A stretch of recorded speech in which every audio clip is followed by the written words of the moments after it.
Boa noite a você, ligado no Caju Podcast. Hoje estamos aqui nesse momento muito especial, na sua segunda-feira, às 19h30. Na melhor história da cidade de toda essa nossa região, as histórias que edificam, que trata sobre testemunhos de vida, onde pessoas vão relatar aquilo que Deus fez na vida de cada uma delas. Para começar, eu quero agradecer a você que está conosco nessa grande transmissão, a cada seguidor, vai lá, ative o sininho, siga a nossa página no YouTube. Hoje nós estamos com a média de 31 mil seguidores e quase 40 milhões de visualizações em nosso YouTube. Quero agradecer também aos nossos apoiadores, né? Primeiramente, La Saboreza, a melhor pizzaria de Imperatriz é a La Saboreza, com 2 unidades, uma localizada na Avenida Pedro Neiva de Santana e outra ali na Vila Lobão, onde você vai ter as melhores pizzas com qualidade e sabor na La Saboreza. Também agradecer o apoio da Adonai Malharia, né, que fica localizada na Rua Piauí, ali no bairro Bacuri, do meu amigo Luiz. Você quer equipagem de verdade, qualidade, você quer equipagem esportiva, atendendo todo o território nacional, é a Adonai Malharia. Agradecer também a Livraria Doce Maná. A Livraria Doce Maná, onde você vai ter livros, livretos, pão diário, presente diário, bíblias, né? Todo o conteúdo evangelístico. Aí você quer fazer o seu evangelismo na rua, Livraria Doce Maná, que fica ali na Rua Ceará, né? No setor ali, saindo do setor Mercadinho e entrando ali para o centro. Livraria Doce Maná, aberto de segunda a sábado. Também Casa do Borracheiro, né? Localizado na Dorgival Pinheiro de Souza. A você, borracheiro, que quer abrir sua borracharia do zero. Lá tem todos os equipamentos, né? Ferramentas, para todos os suportes, na Casa do Borracheiro. Ali, localizado na Dorgival Pinheiro de Souza, entre as ruas Rio de Janeiro e Bahia. E também, você quer um pão quentinho, gostoso, de qualidade, é o Cantinho do Pão, que fica na Rua Dom Pedro II, no bairro Bacuri. Vai lá pela manhã, você vai ter um ótimo atendimento e um pão de qualidade. Pão francês, pão de queijo, bolos, tudo que você precisa para ter o café da manhã é no Cantinho do Pão. E sem mais delongas, a gente quer aqui agradecer a presença dessa pessoa ilustre e também de um homem que eu tenho um grande carinho, né, e respeito através da sua vida, testemunho. Conheci o pastor Elivaldo há uns anos atrás, lá na Estrela da Manhã, quando o senhor fez uma pregação naquela igreja lá do Parque Alvorada 2 ainda, no primeiro templo, lá atrás. E naquele dia já me impactou muito, né? Através, quando a gente olhava o pastor Elivaldo, olhava assim, quando ele começou a falar, rapaz, esse homem é rígido. Mas depois eu fui conhecendo mais ainda, ele continua sendo rígido, que ele é bem certo nas coisas, mas além disso ele tem aquele tempero de grande simpatia e amizade que é o pastor Elivaldo. Pastor Elivaldo, primeiramente, boa noite e agradecer pela sua participação. E hoje a gente vai saber um pouco da sua história de vida, né? Aquilo tudo que a gente se encantou durante todos esses anos. Boa noite a todos, né? É uma satisfação estar nesse programa. Mas antes de começar, eu tive uma curiosidade, né? Quando fui convidado. E aí, antes de eu começar a falar, eu gostaria de saber por que desse nome, né? Do Caju? Né? Eu fiquei curioso, né? Não, mas eu só vou perguntar. Boa pergunta, pastor. Né? O Caju, ele é mais trabalhando aqui. Como ele surgiu aqui no Maranhão, aí o Caju é por conta do Nordeste. Né? O conteúdo nordestino, né? Aí Caju Podcast, né? Ah, entendi. É a fruta que é mais forte na região nordestina. Eu conheci o maior cajueiro do Brasil, do mundo, olha, né? No livro dos recordes, lá em Natal. Sim. Né? O cajueiro é quase um quarteirão, esse pé de caju. Eu vi, ele pega como se fosse um parque, né? É uma árvore. Isso. Que os galhos vai passando e vai fazendo aquele vai cajueiro. Aumentando. É uma alegria e satisfação estar aqui para compartilhar desse momento, né? Das nossas alegrias, daquilo que a gente viveu, né? Durante esse tempo que nós estamos aí nessas ações. Amém, pastor. Pastor, então a gente vai iniciando, né? Eu queria que o senhor contasse para nós. O senhor já tem quantos anos, pastor? Eu tenho 53 anos. 53 anos. E aí eu queria que o senhor contasse para nós a sua infância. como foi sua vida, se o senhor é de Imperatriz, nasceu em Imperatriz, o senhor veio, nasceu em outra cidade. Conte para nós o seu início de vida. Nós éramos 12 irmãos e meu pai, na época que a gente veio morar em Imperatriz, que meu pai veio morar em Imperatriz, a cidade estava no início, né, 72, tinha pouco desenvolvimento, as ruas asfaltadas não tinham ainda, né? Era tudo na pissarra. E eu cresci ali na Nova Imperatriz, né? Ali próximo às Quatro Bocas ali, naquela região ali, ali onde passa o Riacho Capivara, tomei muito banho ali. E ali eu dei início, ali eu estudei numa escola que tinha uns 6 alunos, uma escolinha de taipo, né? Coberta de palha, onde eu fui alfabetizado. E a partir de lá fui as escolas tops aqui de Imperatriz, né? Era o Pedro Ferreira de Alencar, né? Na época ainda existe lá na JK, né? E aí depois eu fui pro Urbano Rocha, né? As escolas que tinha na época. Mas cresci nessa região ali e não foi muito fácil a nossa vida. Eu perdi 5 irmãos ainda bebês, existia muito, né? Hoje a mortalidade diminuiu muito, né? Você é o mais velho, pastor? Não, eu sou do meio. Hoje nós somos 6 hoje, né? Eu perdi uma irmã há pouco tempo, tinha 3 mais velhos do que eu e 3 mais novos. Aí eu perdi uma irmã, tem 3 mais velhos e 2 mais novos do que eu hoje. Mas morria muitas crianças por conta da paralisia infantil, né? Muitas doenças, sarampo, né? Que hoje foi tudo erradicado, né? Controlado, graças a Deus. Mas eu perdi 5 irmãos, e aí, mesmo assim, nós sendo 7, não era fácil para meus pais dar conta, né? Então, meu pai era carroceiro na cidade de Imperatriz. Ele tinha uma carroça e ele trabalhava naquele supermercado Real. Sim.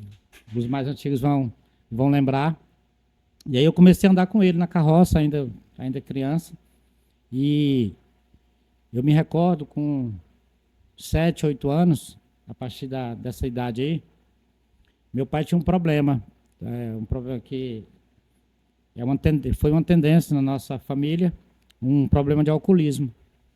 E às vezes ele chegava em casa, a carroça chegava, né, a gente não via ele estava dormindo dentro da carroça. Porque ele vinha embriagado e o cavalo já conhecia a rota e vinha para casa. Né? E aí quando ele entrava, ele começava a beber, a gente tinha que comprar bebida para ele.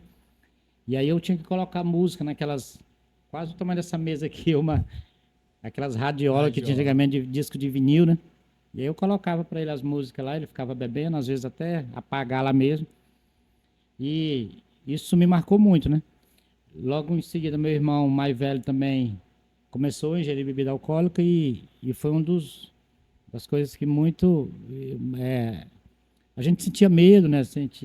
Sentia insegurança.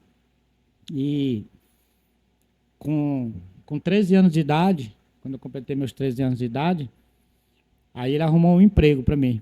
Meu pai arrumou o primeiro emprego. Novo. Eu fui trabalhar no jornal, aqui em Imperatriz tinha 2 jornais. Tinha o jornal Progresso e tinha o jornal Tocantins. O jornal Progresso era o top, era o que todos conheciam, ainda tem até hoje. E o jornal Tocantins era tentando entrar. Então eu ia pro jornal às 3 horas da manhã, ajudava a confeccionar o jornal e depois ia entregar nas bancas e também tentar vender nas empresas, né? Eu me lembro, isso em 1985, eu tinha 13 anos, eu me recordo muito bem, porque dia 21 de abril de 1985 foi o dia que morreu Tancredo de Almeida Neves, o presidente eleito no Brasil. E meu pai estava fazendo o café para me levar para o jornal, né, para trabalhar quando saiu a notícia no rádio. A morte do presidente. A morte do presidente Tancredo de Almeida Neves, eu me lembro muito bem. E aí ele me levou e isso ficou na minha memória. Mas, como era muito cedo e o trabalho muito duro e desgastava todo mundo, aí ele arrumou outro emprego para mim. Aí foi numa banca, né, de verduras. Aí chegava mais, trabalhava menos. Em vez de chegar 3 horas da manhã, eu podia chegar às 5 da manhã.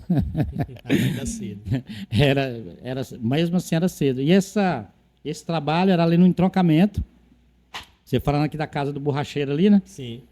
Ali no entroncamento, ali naquela esquina onde é um posto de combustível, na Dorival Pinheiro, com a Rio de Janeiro, bem em frente àquela caixa d'água que tem ali. Sim, lá do ali, lado esquerdo, quando isso, você desce. você vai descendo ali. Ali era um mercado livre ali era uma feira livre. Ali tinha as bancas de verdura, igual o mercadinho, só que Sim. pequeno, né? Tinha as bancas que vendiam cereais. E eu fui trabalhar ali. Fui trabalhar cuidando de uma banca de verduras. Só que aí eu ia a pé. Já era mais cedo, né? Aí eu saía da Nova Imperatriz ali. Rapaz. Eu morava entre a Rua Santo Cristo e a Rua São Francisco. Ali onde, aquela região ali onde era a Imperadísio do Chico do Rádio, hoje é um posto de combustível. E aí eu ia a pé ali. Ia por dentro ali pela Rua Lagoas, só tinha ali a escola Castelo Branco, né? Aquela Internacional Máquinas e Peças, uma loja que tem bem na esquina da Lagoas ali, antiga. E eu ia ali por dentro, chegava lá e assumia a banca de verduras, ficava lá, o dono já estava no mercado fazendo as compras, eu já ia cuidando. Aí ele chegava, eu ia arrumar as coisas, ele ia em casa e depois ele voltava para lá de novo. E eu vim embora às 3 horas da tarde, 4 horas eu voltava para casa, a pé de novo. Quase 10 horas de serviço. Quase 10 horas de serviço. E aí voltava e ia para a escola, estudava à noite e ia para a escola. Do lado desse mercadinho, tinha um supermercado Real 2. Tinha um Real 1 no mercadinho, tinha o Real 2 no entrocamento e o Real 3 lá na feirinha do Bacuri. E aí, meu pai, que trabalhava no supermercado Real, ele recolhia o lixo de lá, abastecia com verduras, arrumou um trabalho para mim no supermercado, do lado. E aí eu passei a trabalhar No supermercado real. no supermercado Real. Com 16 anos, 15 anos, 16, eu comecei a trabalhar no supermercado Real, cuidando da parte de verduras, né? E aí comecei aprendi a trabalhar no açougue, né? Me tornei açougueiro também, aí aprendi a parte de frios, aí aprendi a parte de reposição, trabalhei na verdura, e aí fui me qualificando e trabalhei 17 anos da minha vida no supermercado, né? Me especializei nisso e fiquei muito tempo no supermercado. Mas aí também, quando tudo aquilo que me entristecia que na minha infância, quando eu vi a oportunidade, a liberdade através do trabalho, né? E aí eu comecei a ter essa liberdade, a primeira coisa que eu fiz foi ter o contato com bebidas alcoólicas. Tá E vendo muito isso na com nossa 15 infância. anos, 16 anos já vendo, e aí eu comecei com o pessoal do supermercado, a gente, depois do trabalho, aí a gente ia para os bares, eu já parei de estudar com 16 anos, né? Eu Ainda não fui, abandonei a escola com Chegou a 16 fazer anos, ensino médio, não? eu parei na sexta série, naquela época não tinha ensino, Era primeiro grau? era segundo primeiro e grau? segundo grau. Era. Aí eu fiz até a sexta série do primeiro grau. Mas isso aí é outra história, né? Sim.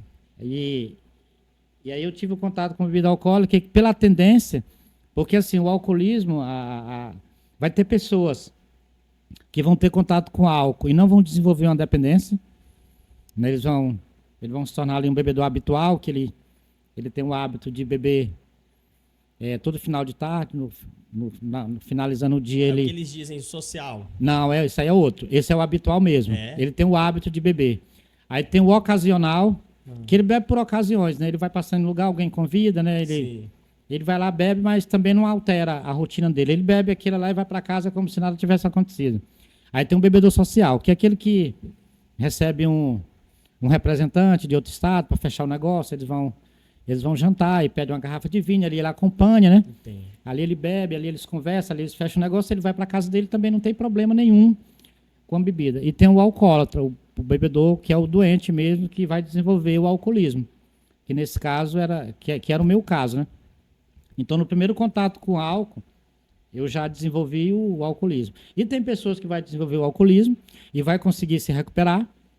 Ele vai para uma comunidade terapêutica, ele vai para a e vai conseguir se recuperar.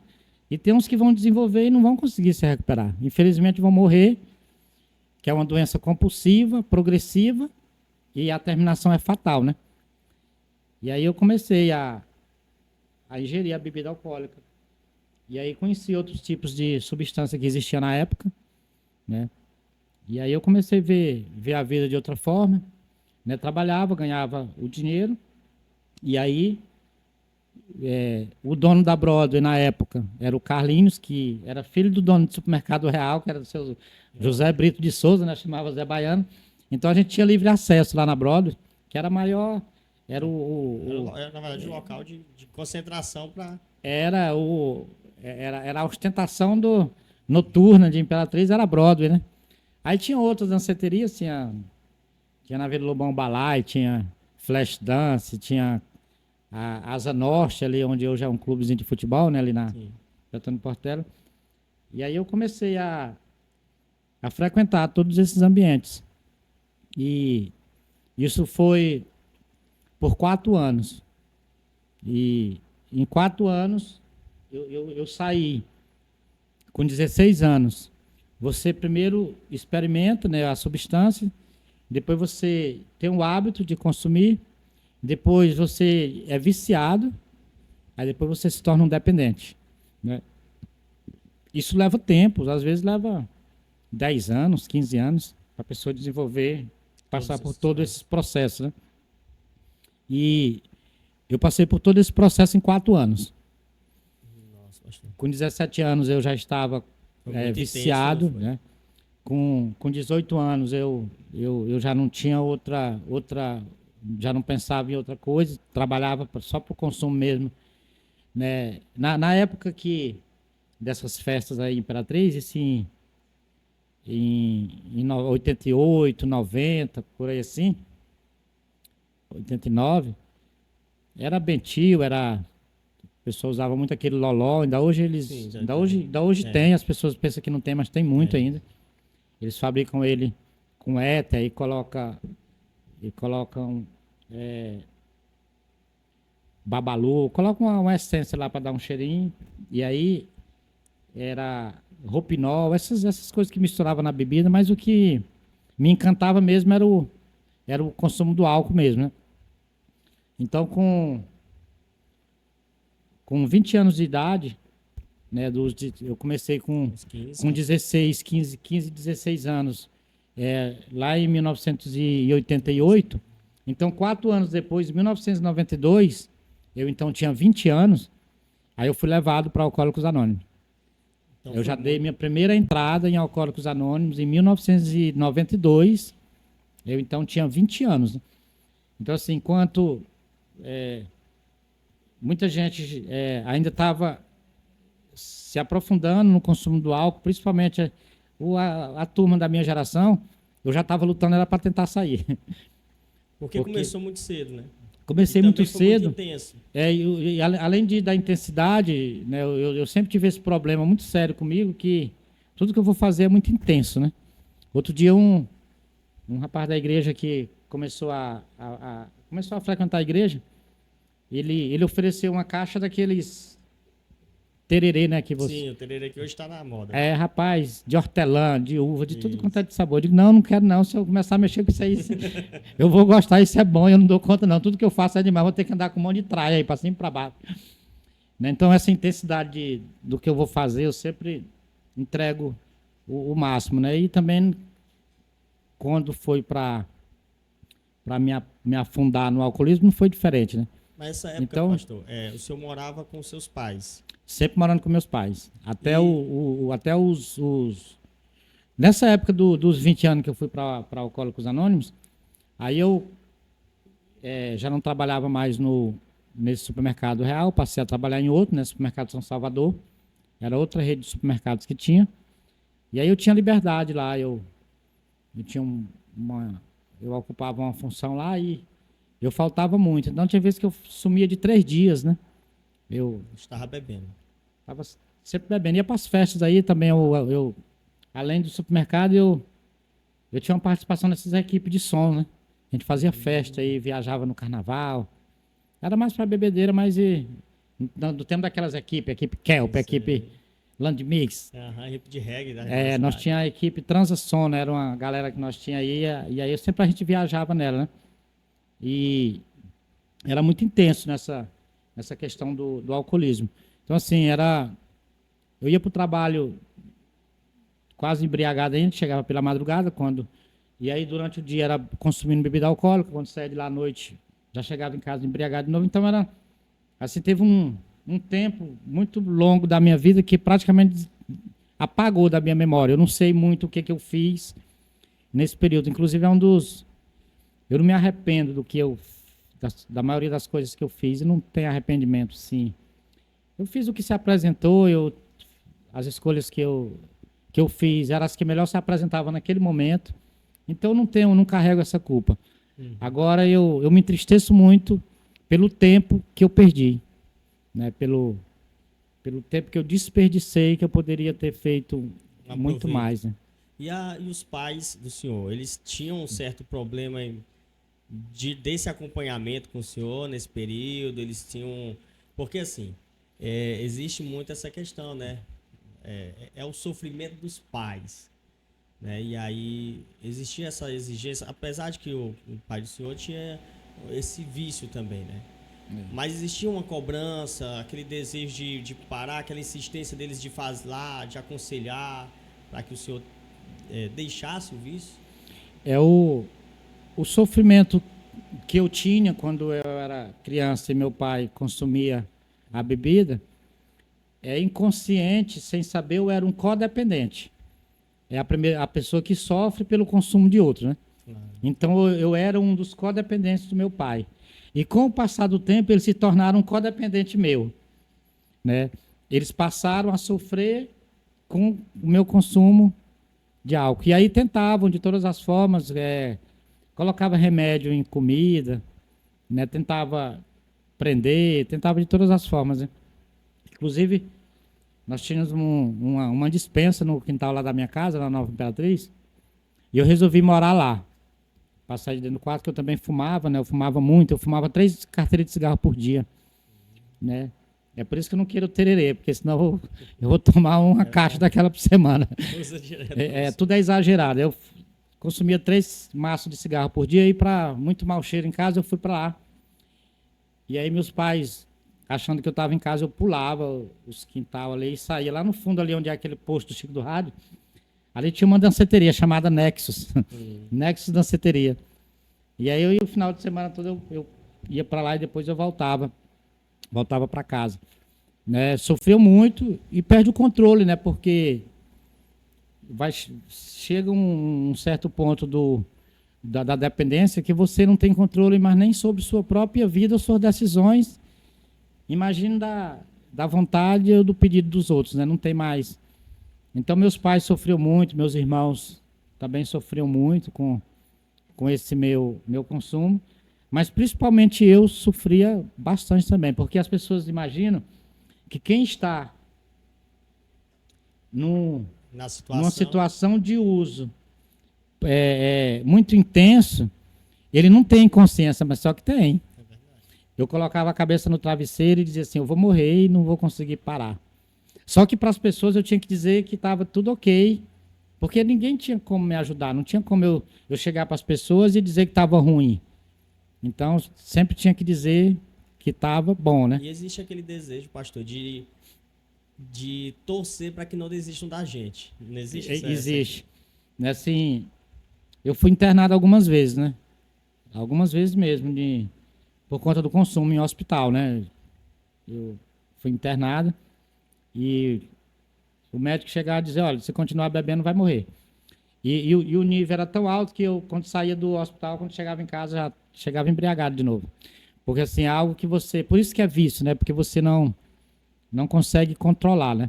É por isso que quando eu tenho acesso a uma pessoa que é usuário de algum tipo de substância, e eu consigo passar confiança dele, quando eu digo, eu sei o que você sofre. Eu também passei por isso. A pessoa, às vezes, começa a chorar e ele vê ali uma segurança dele poder ser sincero com alguém, né? Ele não precisa fingir que está tudo bem. É verdade. Ele pode ali dizer, olha, eu também não estou bem, eu Existe a preciso. transparência na Existe conversa. uma transparência e depois a pessoa termina procurando ajuda, ganhando aquela confiança, né? E o sofrimento ele vem para, segundo a Organização Mundial de Saúde, a OMS, né, que reconhece o alcoolismo como doença desde 1967, né, que reconhece como doença, são 12 pessoas que sofrem diretamente pelo consumo de alguém. Né, 12 pessoas codependentes diretos, que são os familiares, que são o patrão, que são os vizinhos. Às vezes você chega toda noite embriagado, coloca o som, a pessoa não dorme, você faz barulho, arruma confusão, termina aquele vizinho que não tem nada a ver, não dorme bem. E aí os codependentes indiretos é impossível calcular, porque ele chega no trabalho no outro dia e não produz. E aí afeta O vizinho já afeta o patrão. Aí você chega para fazer uma venda para aquela pessoa, ele está irritado, ele, não, vem amanhã. Aí você vai gastar outro combustível, vai faltar o produto na empresa. Tudo por conta de um que consome uma substância. Então, é impossível calcular o prejuízo que causa uma pessoa que está no consumo excessivo de algum tipo de substância. O senhor lembra de algum momento nesse período de algo que ocorreu, que Deus lhe livrou de situações, talvez até de morte, que o senhor teria interesse de contar pra gente nesse período de situações, não sei, algo que aconteceu nessas ruas da cidade de Imperatriz? Em 1990, eu tinha uma bicicleta Caloi Cross, né? Eu comprei uma Monarch barra circular, e aí eu tirei a garupa e cortei o paralama, né? E meu pai disse que aquilo lá era coisa de malandro, né? Tinha que botar de novo, né? Naquele tempo, malandro, se ele tirasse a garupa da bicicleta Monarch, né? E aí eu peguei, decidi, vendi a bicicleta e comprei uma Caloi. Uma Caloi Cross que ela já vinha sem garupa. Decorei ela toda bonita, coloquei uns adesivos e roubaram essa bicicleta no calçadão. Eu entreguei lá para a pessoa vigiar e ele roubou a bicicleta. Eu falei, ó, vou comprar uma moto para mim. Quase ninguém acreditou. E aí eu comprei a moto. Eu juntei o dinheiro, comprei uma Agrale 27.5, aquela moto de enduro, amarelo com preto. E aí eu ia para os enduro na Estrada do Arroz, andava nessa moto aí para cima e para baixo aí, sem carteira, sem nada. E o maior livramento que Deus me deu, eu não, inúmeras, dezenas de vezes, centenas de vezes eu acordava na madrugada na minha casa e eu não sabia como eu tinha chegado em casa. Sim. E aí eu ia na garagem e a moto estava lá. Aí eu voltava para o quarto, tomava uma água, ficava lá imaginando, tentando lembrar, e eu lembrava de pequeno. Isso chama-se de amnésia alcoólatra.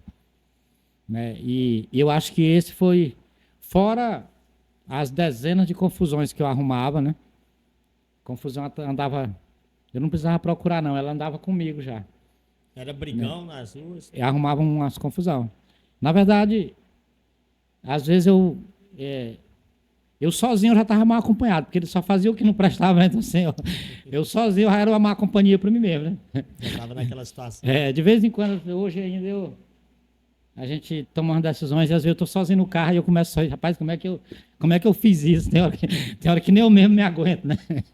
Para lembrar. Então, assim, eu não era de arrumar confusão, mas a confusão vinha. Né? Assim, eu trabalhava, eu conseguia ter meu recurso, eu conseguia... eu sempre não fui muito de grupo, eu sempre fui mais de andar só.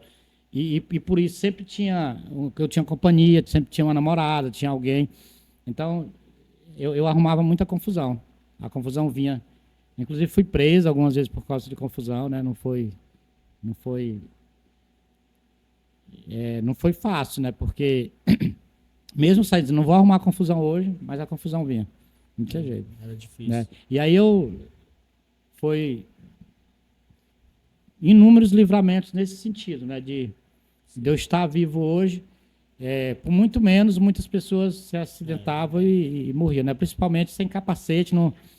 Nessa época, aqui em Imperatriz só foi apertar mesmo para você documentar a moto, tirar a habilitação de 98 para cá.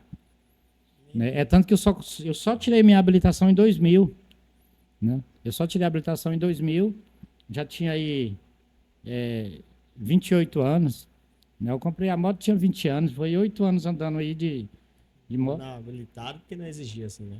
Não, não tinha fiscalização, né? Não, a Imperatriz desenvolveu, de uma hora para outra começou o desenvolvimento muito rápido.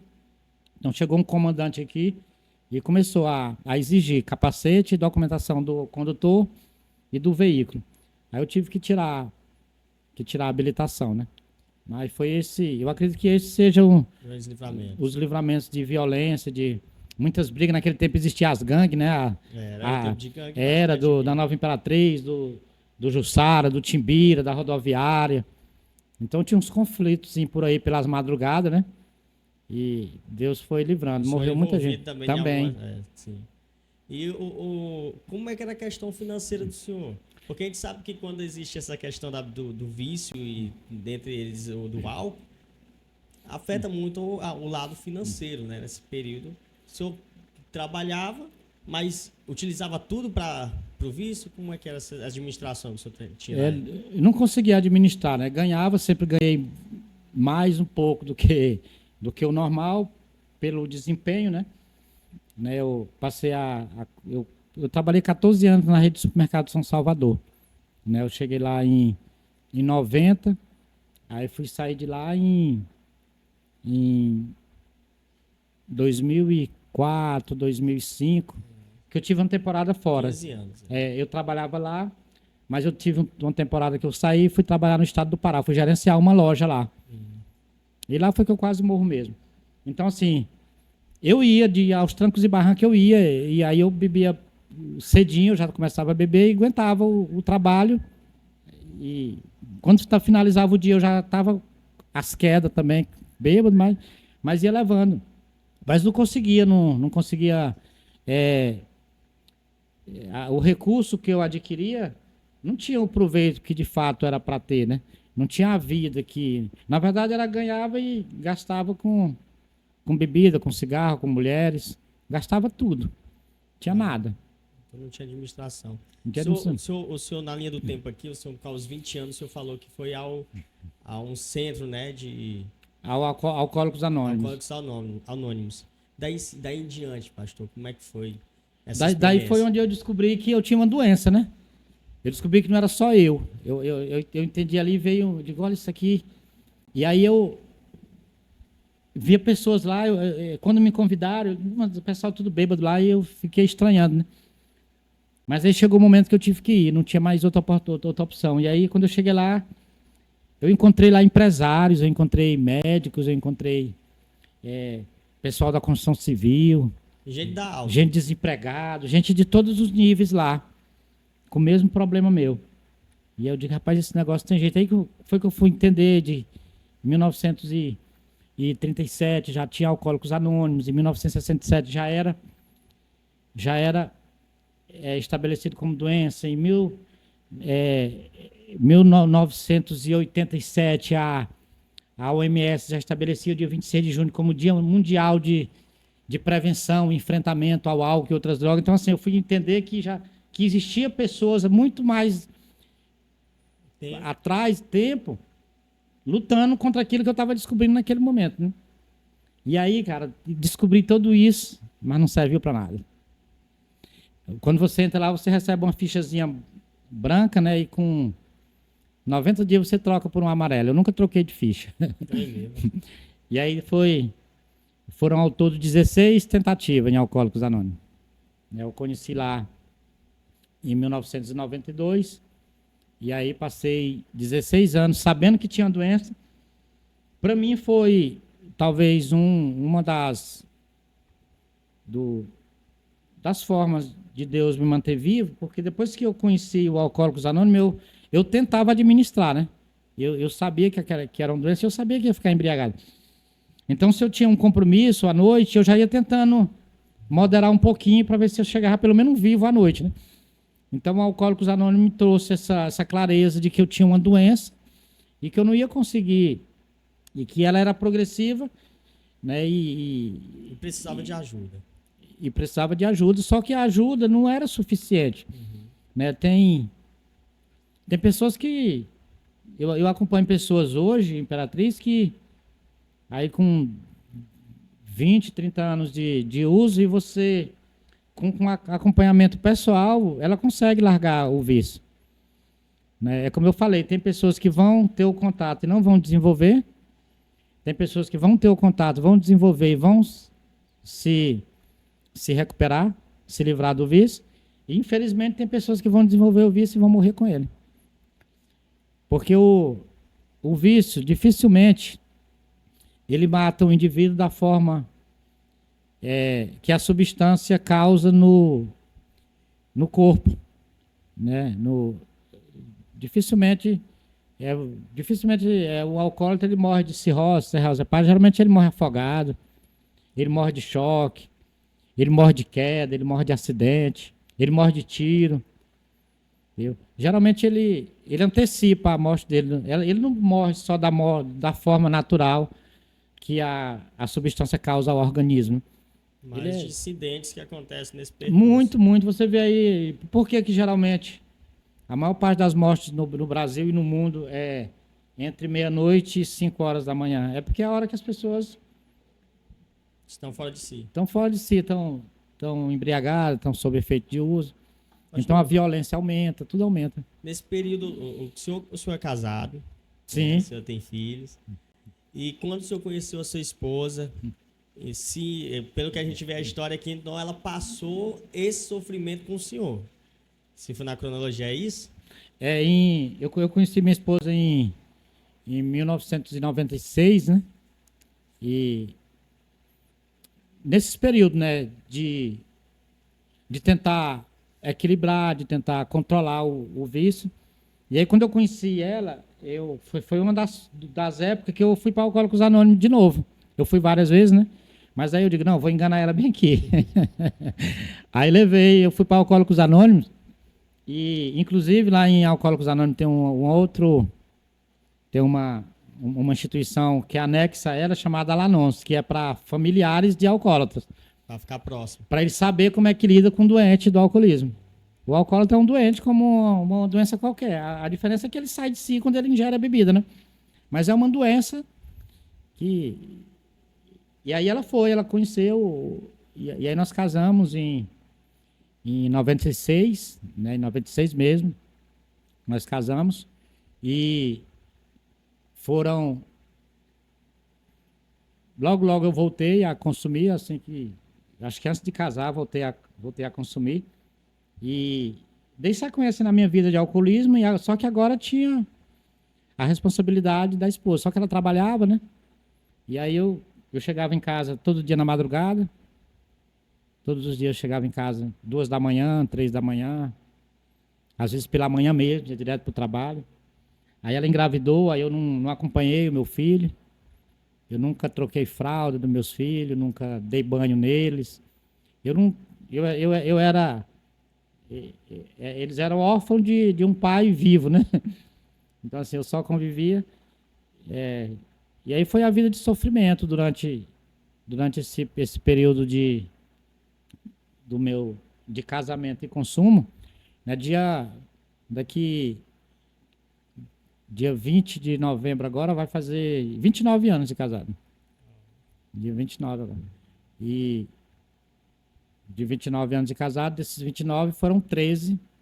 Nós casamos em 96, né? E em 2008 que eu fui conhecer esse caminho que eu estou hoje, né? Então foram 13 anos aí de muito sofrimento. Sim, eu queimava as coxas de cama, roupa, porque eu fumava. Eu acordava de madrugada e fumava 3, 4 cigarros. Então eu fumava dormindo, bêbado. Às vezes eu acordava no banheiro. Assim, eu chegava de madrugada, quando acordava, estava no banheiro. Então, assim, foi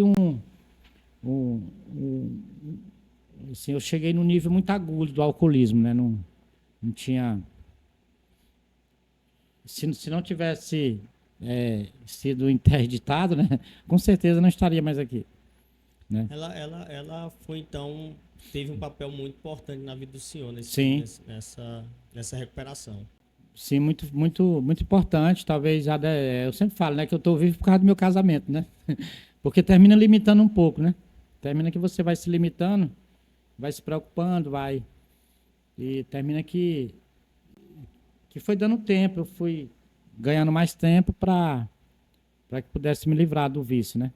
Eu acredito que o casamento foi uma das principais estratégias de Deus para me livrar do alcoolismo.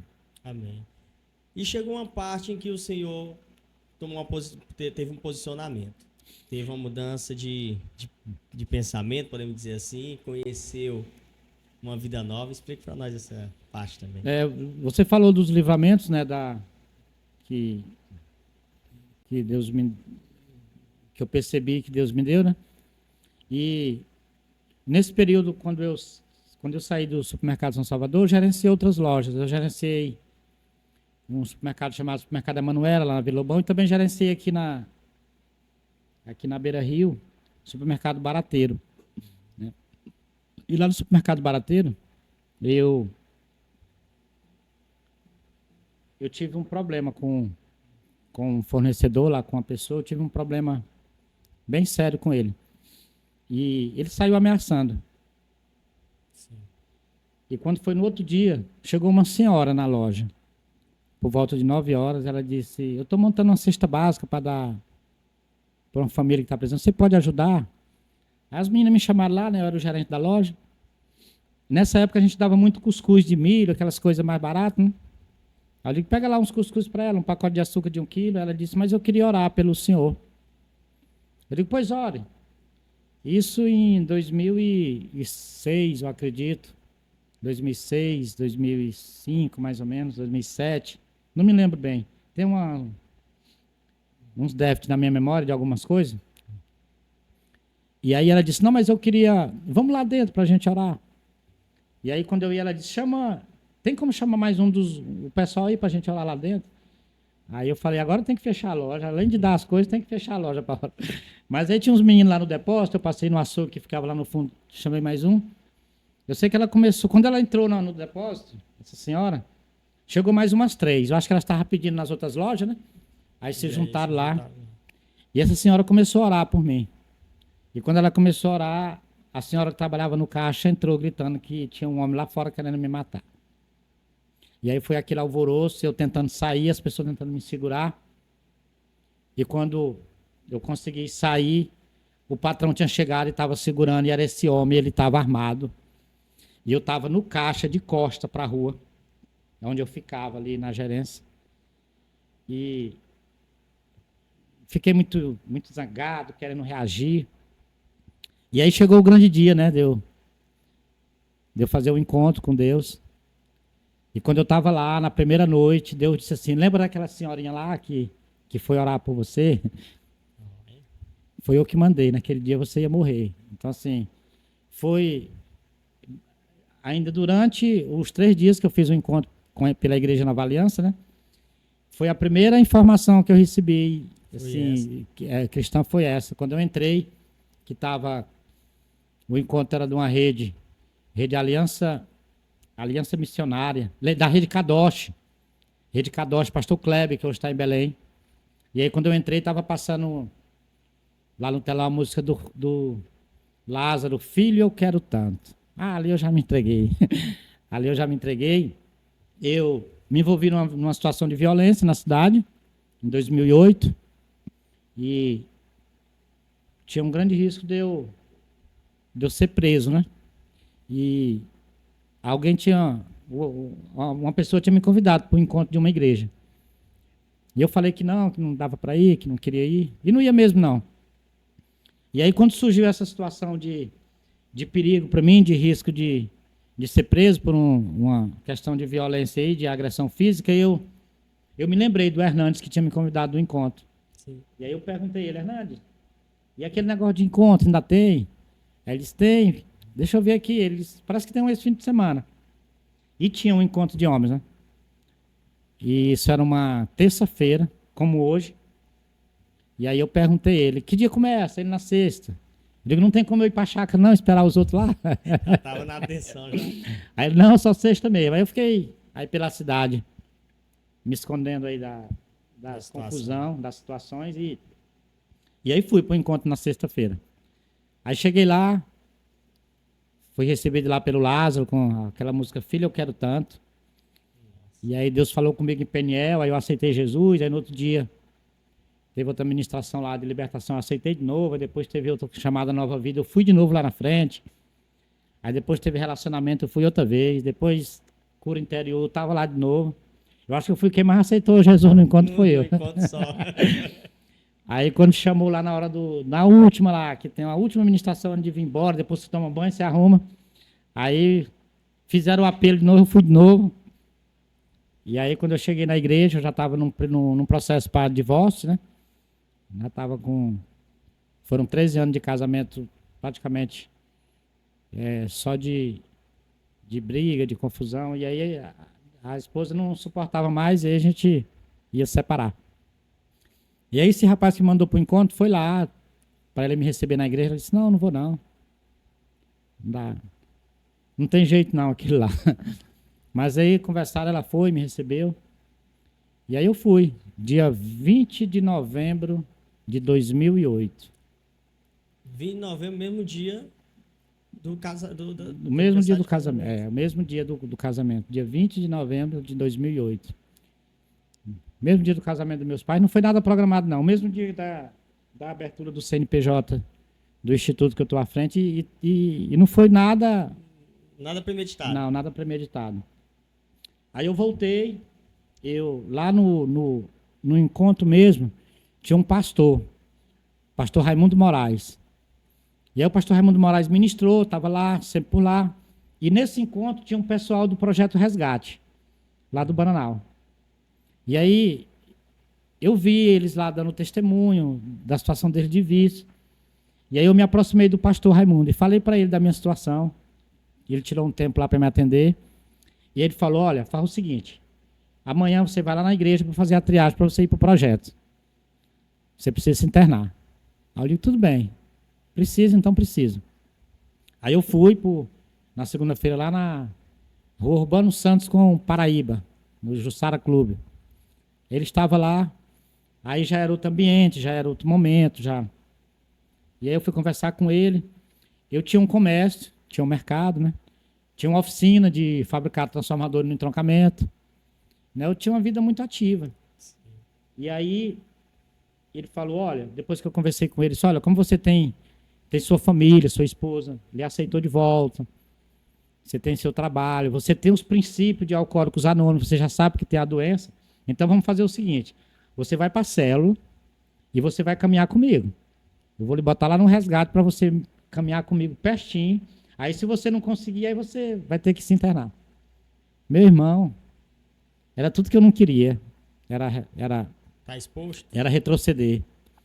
Eu nunca tive medo assim de exposição, né? Eu nunca me envergonhei da minha situação, né? Nunca tive problema em falar. Bem resolvido. Nunca tive problema assim, eu falo de Alcoólicos Anônimos com naturalidade, né? A Irmandade que, na verdade, foi uma das que me manteve vivo, foi que me fez entender a doença que tinha, né? E aí eu tinha um cunhado que eu levei ele para o alcoolismo e ele estava nas ruas já, tinha separado de minha irmã. E quando eu saí segunda-feira, eu já fui atrás dele para resgatar ele. Aí foi minha primeira ovelha. Aí eu peguei ele, levei para o projeto, se recuperou, se tornou líder de célula. Ele foi para o resgate, passou os 7 meses. E depois ele fumou muito, ele teve um câncer na garganta e veio a falecer. Mas convertido, líder de célula. E a partir daí eu comecei a trabalhar com pessoas que passavam por aquilo que eu vivi. Né? E aí eu resolvi abrir uma célula em Imperatriz em 2009, lá na Igreja Ágape, chamada Célula Despertar. Eu ia para o projeto Resgate, eu acompanhava a terceira fase, as pessoas que lá tem a primeira fase 2 meses, segunda fase 2 meses, terceira fase 2 meses. Então, tem uma fase aqui fora se preparando para entrar. Quando forma a terceira, a segunda vai para a terceira, a primeira, segunda, vai subindo o ciclo e entra a primeira fase. Eu acompanhava essa terceira fase lá dentro do projeto e quando ele saiu, eu acompanhava na célula. Porque há 16 anos atrás, não era como é hoje. As pessoas não aceitavam assim. Existia uma resistência para pessoas que eram usuários.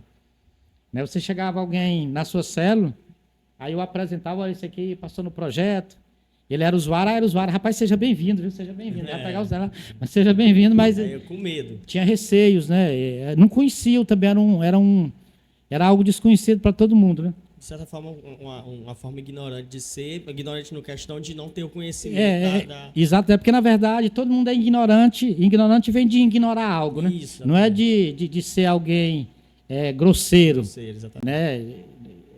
Ignorar é porque eu sou ignorante, eu não sei pilotar avião, né? Eu não conheço, né? Então a gente sempre ignora algo, e as pessoas eram ignorantes, elas ignoravam que essas pessoas quando deixam de fazer o consumo da substância, elas se tornam pessoas normais, né? Volta a ser as pessoas normais como qualquer um de nós.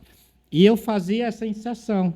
Eu trazia essas pessoas da terceira fase, levava para a célula despertar e a partir daí inseria eles em outras células, no mercado de trabalho, né? Fazia aquele vínculo e continuava a sequência. E já em 2010, aí eu fui convidado para cuidar de um projeto, de uma comunidade terapêutica. Pastor Nonato, pastor Marcos Paulo, me convidaram para cuidar de um projeto chamado Oficina da Alma, em Itapecuru-Mirim. Esse projeto já existia, e a pessoa que cuidava lá veio para a igreja, né, e trouxe o projeto. Trouxe o projeto e a igreja assumiu o projeto e queria uma pessoa para ir coordenar esse projeto. E aí eu conversei com minha esposa, com meus filhos, né, meus filhos já com 9 anos, outros com 11, mas estudando, minha esposa fazendo faculdade. Mas eu disse sim, eu digo, meus filhos, pai, para onde você for a gente vai. Minha esposa, não, que tu decidir, nós estamos juntos. Que bom. E aí eu decidi ir para Itapecuru-Mirim cuidar desse projeto. Mas quando chegou próximo do envio, a igreja foi se aproximar um pouco mais de mim e percebeu que ia ter algumas barreiras para que eu fosse. Eu tinha que alugar uma casa grande, eu tinha que transferir filho, ia trazer ia ser um pouco mais delicado para a igreja. Então tinha uma pessoa disponível que era solteiro, ia ser mais. Por momento, o ideal seria enviar ele. Fui fazer técnico em edificações na Escola Alvorada, aí me formei, fiz o curso de edificações, aí fui fazer técnico em dependência química, conselheiro em dependência química e faculdade de gestão pública também. Então, assim, dá tempo, né? Então, eu voltei 30 anos depois.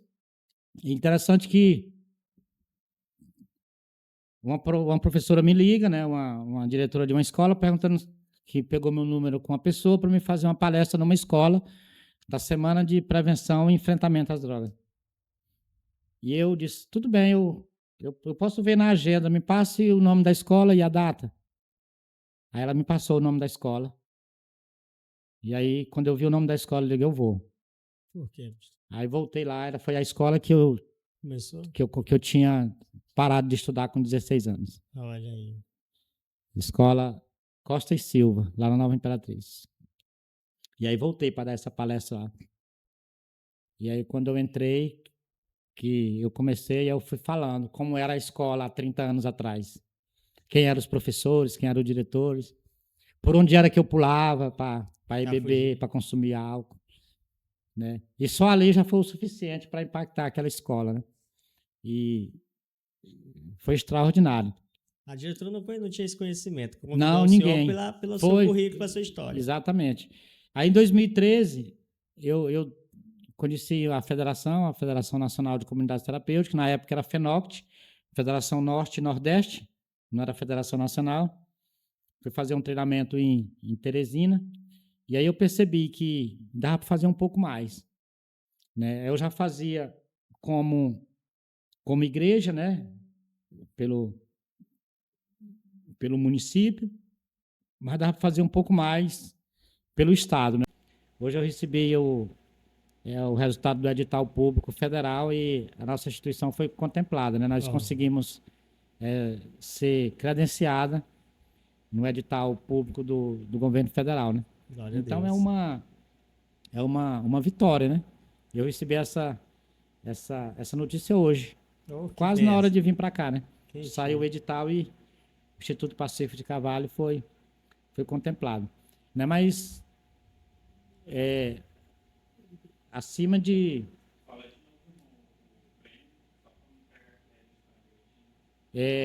hoje eu tive a alegria, né, de receber a notícia que fomos contemplados. O Instituto Pacífico de Carvalho foi contemplado com credenciamento, né, do edital do governo federal, né? O recurso público federal, que vem ajudar as comunidades terapêuticas, né?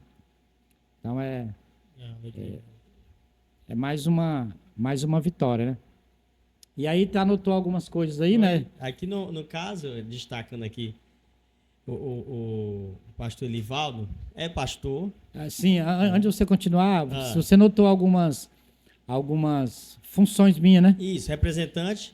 Por que eu não falei uma que eu falei? Você perguntou como é seu nome? Eu falei Elivaldo Gonçalves Rego, né? Foi. Porque a função mais importante é essa, de pastor.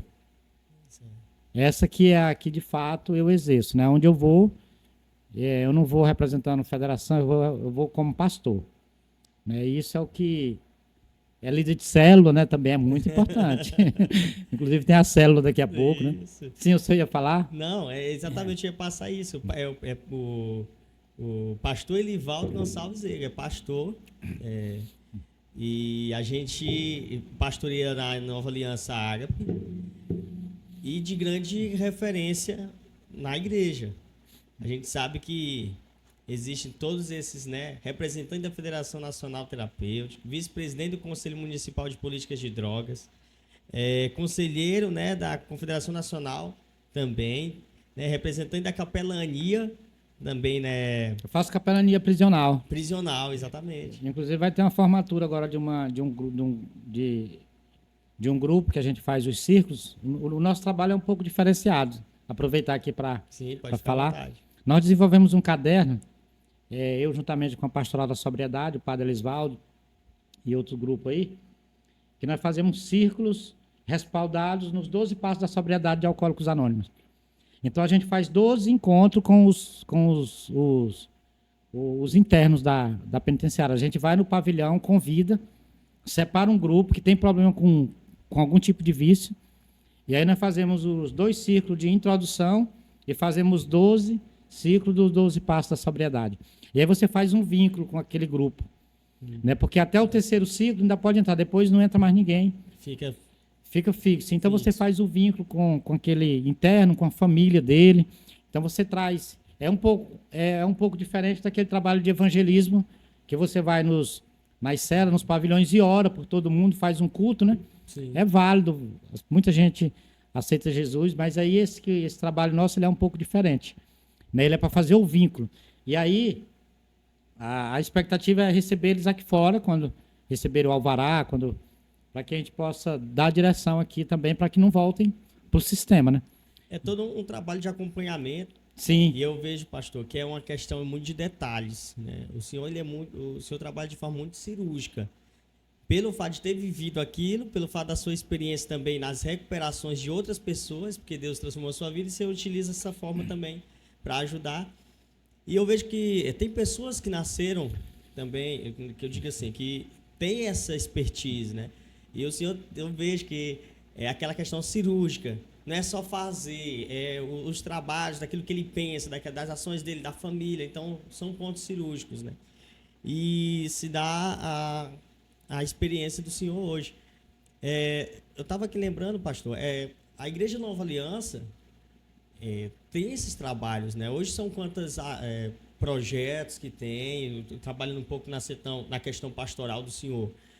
Tem vários projetos, o senhor já foi diretor de alguns trabalhos da Nova Aliança. O senhor poderia resumir para nós qual é o trabalho desse? Eu fui convidado a cuidar do projeto Renascer 2, da comunidade terapêutica Renascer 2, e fizemos a a fundação dele, depois veio o projeto Recomeço, depois veio outros projetos, e o Instituto Lugar de Ajuda, ele se estabeleceu, ele é o braço direito da Igreja Nova Aliança. Primeiro diretor foi o pastor José Luiz, né? Sim. Aí depois do pastor José Luiz eu fiquei um tempo lá também, e hoje o diretor de lá é o pastor Alisson, uma ovelha minha, né? Tá lá dando a contribuição dele no ministério, né? A igreja que abriu as portas e me deu essa oportunidade de... eu costumo dizer, quando eu estou lá em Brasília, em algum lugar que as pessoas me perguntam, pastor, e a igreja? Eu digo, não, eu estou aqui por conta da igreja. Não é eu que estou trazendo a igreja para cá, é a igreja que me trouxe até aqui.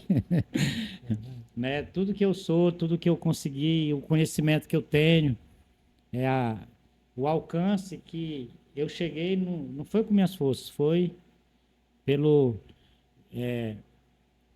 pela unção do ministério sobre minha vida. Entendeu? Eu só fiz uma pequena parte, mas a gratidão pelos nossos pastores, né? O pastor Nata, a pastora Jesus, por ter ouvido a voz de Deus, né? E a gente fica muito grato a Deus por conta disso, porque a cidade de Imperatriz realmente é abençoada por Deus, intermédio também o trabalho feito da Igreja Nova Aliança. Tem tantos outros, além desses aí, tem aquele... Eu faço parte de um detalhezinho aqui, mas acompanho o Jeová às vezes Jesus na madrugada. Jesus na madrugada. E aí a gente acompanha e vê muitos na madrugada necessitando realmente de uma recuperação e são situações realmente muito difíceis. Pastor, a gente está chegando na nossa parte final. O senhor contou toda a sua história até aqui e a gente fica muito feliz, de verdade. A gente só aprende quando escuta. O senhor tem algo a ainda falar dentro da sua vida? E aproveitar o momento e pedir para que o senhor fale aos nossos telespectadores uma palavra de força, posicionamento, aquilo que Deus levar ao seu coração. Amém. Tem uma palavra muito forte que Deus entregou para o nosso pastor. Cuide do que ninguém quer, que eu te entregarei o que todos queriam. Né? E aí ele começou a cuidar do pobre e do necessitado. Ele já tinha essa veia missionária de cuidar dessas pessoas, mas essa palavra veio afirmar. E aí eu comecei a levar essa palavra comigo, né? Cuida daquele que ninguém quer, que eu te entregarei o que todos queriam. E quando foi um dia, eu estava vindo da chácara da igreja, e aí eu vi uma mensagem do presidente da Federação Nacional das Comunidades Terapêuticas, o Célio Luiz Barbosa. Aí eu parei, e aí vi a mensagem, ele me convidou para representar a federação no Freemide, em Campinas. Representar a federação. Aí eu falei, Célio, tem outras pessoas aí, tem a Célia Moraes, do Desafio Jovem, tem o Maurício Lando, um maior doutor em independência química, tem muita gente aí. Ele disse, não, mas eles também querem o senhor. Olha aí. Aí eu falei, mas tá muito em cima. Ele disse, não, você vem de avião, não se preocupe não. Não, mas a passagem está cara. Não, nós vamos comprar a sua passagem, você vai representar a federação. Nossa. E aí, nesse momento, veio a palavra que Deus deu para o pastor. Cuide do que ninguém quer, que eu te entregarei o que todos queriam. E naquele momento eu percebi que não são duas pessoas diferentes. Você não vai cuidar de um bêbado, de um usuário, e Deus vai lhe entregar um empresário. Aquela pessoa vai se transformar e vai se transformar naquilo que todos querem. Quantas pessoas chegam na comunidade e dizem assim, onde é que seus parentes moram? Ele diz, eu não tenho parente. Eu não tenho. E quando é daqui a pouco, a mulher está dizendo, eu quero de novo. O patrão está indo lá e diz assim, na hora que sair, eu quero de novo. Eu quero de novo. Porque transforma aquele que ninguém quer naquilo que todos queriam. Né? E deixar alguém que tem um pedido de socorro. Né? E às vezes não tem para quem gritar, não tem para onde ele vai, ele não tem saída. Às vezes ele quer pedir socorro e não sabe para quem, não tem como. Né? E eu me coloco à disposição, né, para ouvir, para conversar, para direcionar as pessoas que têm problema com vício, né? De todos os tipos de vícios. Hoje tem vícios que são invisíveis à sociedade, porque você não precisa sair para consumir. Você consome no quarto, você consome na sala de espera, através do celular. né? Hoje tem crescido muito, vistos em jogos, né, em muitas coisas aí virtuais, né? Então, assim, a gente tem essa possibilidade na vida das pessoas de poder ouvi-las e trazer uma esperança, né? Porque eu tenho uma frase que diz assim: as feridas que são saradas com o meu próprio sofrimento, elas servem de cura na vida de outras pessoas, né? E uma vez eu fui para Minas Gerais, uma cidade chamada Serra Quebrada. Teve um encontro lá, fica entre Valadares e BH. E quando eu cheguei lá, tinha uma equipe de uma outra instituição lá. E na camisa dele tinha assim, na camisa deles tinha uma frase nas costas que dizia assim: me ame quando eu menos mereço, porque é quando eu mais preciso. E eu finalizo com essa frase aqui: me ame quando eu menos mereço, porque é quando eu mais preciso. Isso é verdade. A gente fica feliz demais aqui, você ligado no Caju Podcast. A gente teve esse momento aqui com o pastor Elivaldo. E espero que você esteja gostando do acompanhamento. Acompanhe o pastor aí nas suas redes sociais, né? Eu sei que ele deve ter.